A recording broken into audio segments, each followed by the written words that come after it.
200 level test taker, you could be an 800 level test taker. The computer doesn't know.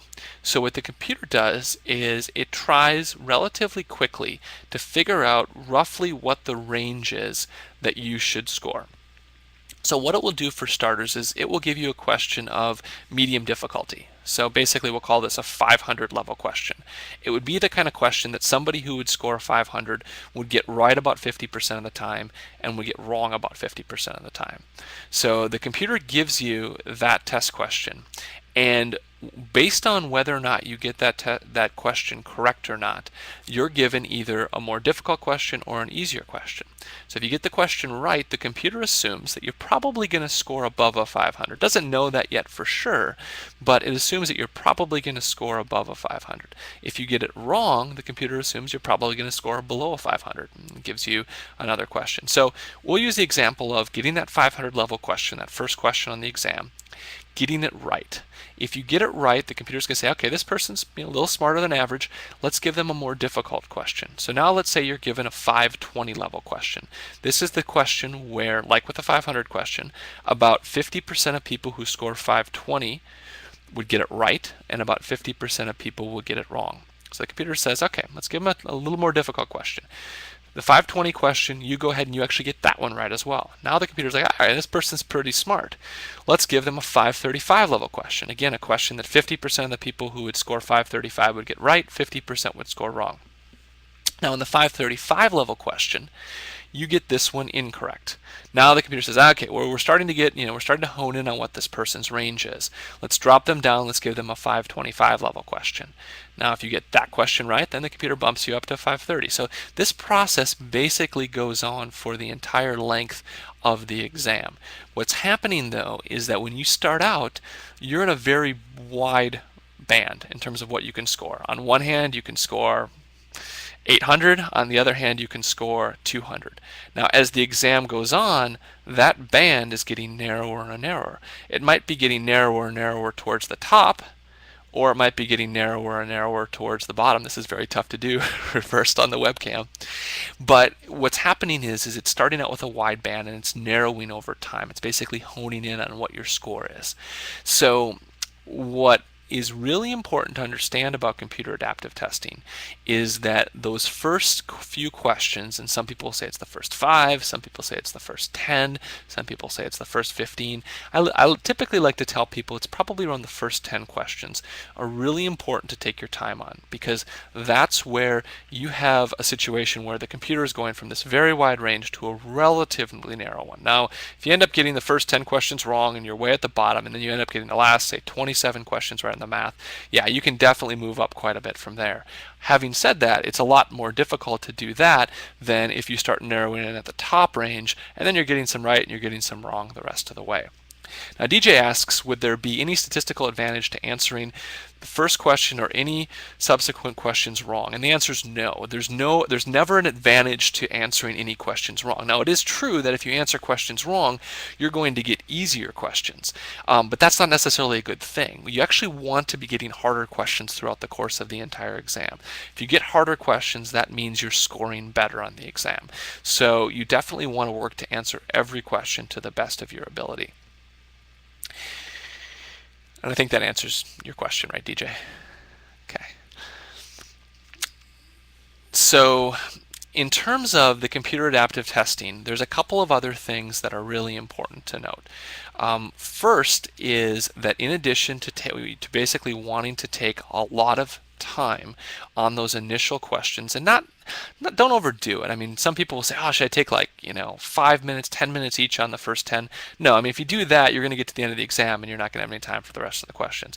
It's just basically taking enough time to make sure you're not rushing through those first 5, 10, 15 questions.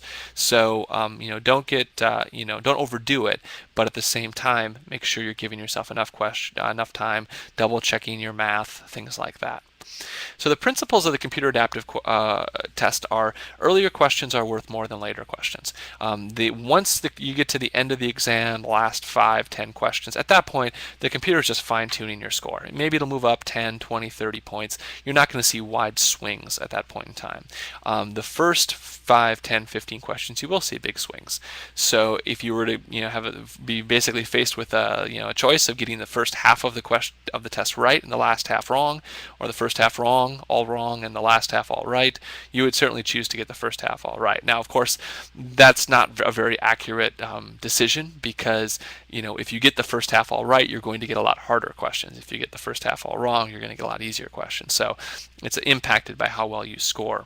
But the earlier questions are indeed worth more than the later questions.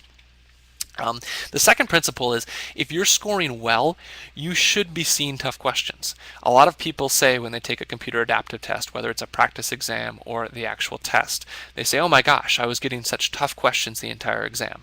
Guess what? If you're scoring well, that's going to be the case. That's how it should be. You should get more nervous if you're seeing easy questions the entire time, because that means typically means you're getting a lot of questions wrong. So that's something to think about, is if you're going to score well, if you're going to score 600, 700 level on the exam, expect to see tough questions pretty much the entire exam. Now, a third principle is, if you're scoring very well, you're still likely to see easy questions, and there's a couple of reasons for this. The first is that throughout the exam, there's a number of experimental questions. These are questions that the test makers have thrown in there. They're testing out maybe a new format, they're testing out maybe some different answer choices. They actually don't count towards your score. You're not going to know which questions are the experimental questions. This is something that only the test makers will know. So it's not worthwhile to try and identify what the experimental questions are. That's something that you should simply dismiss. But it is important to understand that not every question is going to go against you. And the reason why this is important is, a lot of times what'll happen is, people will end up getting a question on the exam, and it'll be a hard question, and then they'll get it, they'll answer it, and maybe they think they got it wrong, and then they get a very easy question right after that.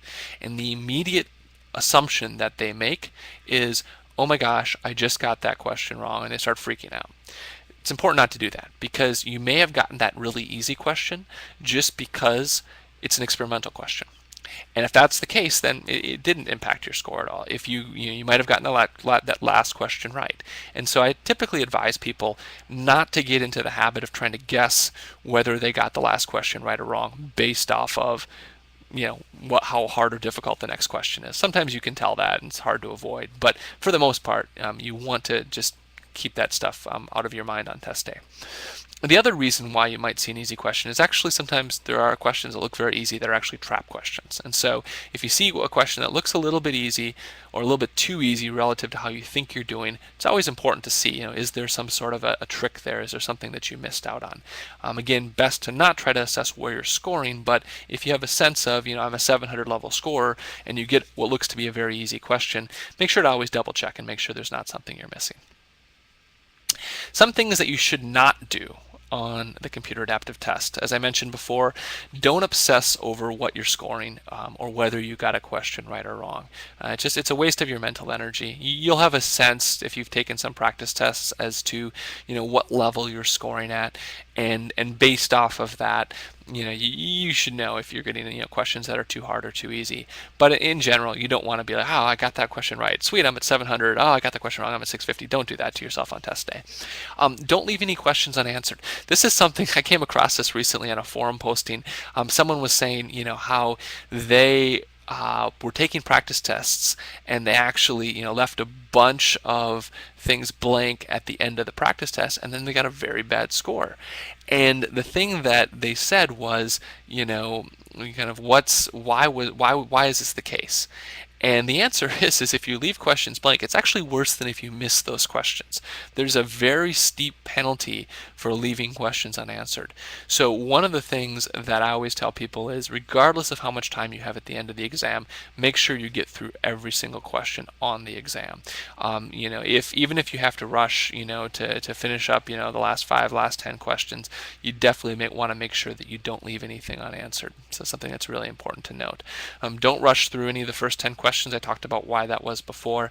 And then finally, don't get intimidated. The computer adaptive testing is actually more accurate of your true abilities. When you think about the old pencil and paper exam, sometimes people would score what I'll call out of their range. And there would be, you'd see this both on the low end and the high end, where somebody who would go into the exam who was kind of a 700 or above level scorer, they would only get a certain number of very difficult questions. So if they got all the easy questions right, but then for whatever reason on a few of the difficult questions they actually got them wrong, that might bump them out of the 700 range. Conversely, somebody who was a lower scorer, they might be able to guess on some of the really difficult questions, and they might actually be able to get those difficult questions right.